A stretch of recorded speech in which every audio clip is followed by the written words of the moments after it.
ہو 100 سال بعد 200 سال بعد یہ اگر چیز اسٹیبلش ہو جاتی ہے کہ انسان نے موت کو شکست دے دی، تو کیا عقل اور علم یہ تقاضا کرتا ہے کہ ہمارا جو مذہب کا بنیادی مقدمہ ہے ہم اس کو واپس لے لیں اور حقیقت کو تسلیم کر لیں کہ موت جو ہے اس کو انسان شکست دے چکا ہے، اس لیے آخرت کے بعد زندگی کا کوئی تصور نہیں؟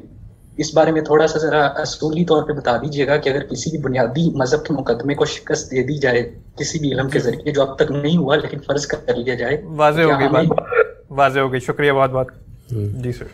سائنسدان جو ہیں وہ اپنی لیبارٹری میں بیٹھے ہوئے ہیں، اللہ تعالیٰ بالکل فارغ ہو گئے ہیں، اطمینان رکھیے، وہ بھی اپنا کام کر رہے ہیں۔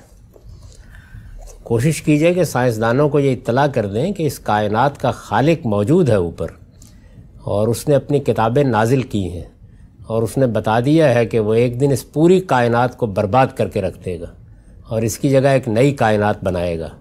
تو اصل چیز موت نہیں ہے، اصل چیز اللہ کا وہ فیصلہ ہے۔ تو وہ فیصلہ تو پتہ نہیں کل آ جائے، پتہ نہیں پرسوں آ جائے، تو آپ اپنی جدوجہد جاری رکھیں، لیکن اللہ تعالیٰ بھی اپنا کام کرنے کے لیے آسمان پر موجود ہے۔ وہ بغتتاً آئیں گے۔ آپ جس موت کو شکست دینے کی کوشش کر رہے ہیں وہ پوری انسانیت کو کہتے ہیں کہ ایک نفخ صور میں بالکل تباہ کر کے رکھ دوں۔ تو آپ دیکھ لیجئے، سائنسدانوں کی اطلاعات پر ایمان لانا ہے تو اس تردد میں مبتلا ہوں، اللہ کی اطلاع یہ ہے۔ سائنس بھی اس بات کو تسلیم کرتی ہے کہ ساری یونیورس ایک دن ختم ہو جانی ہے۔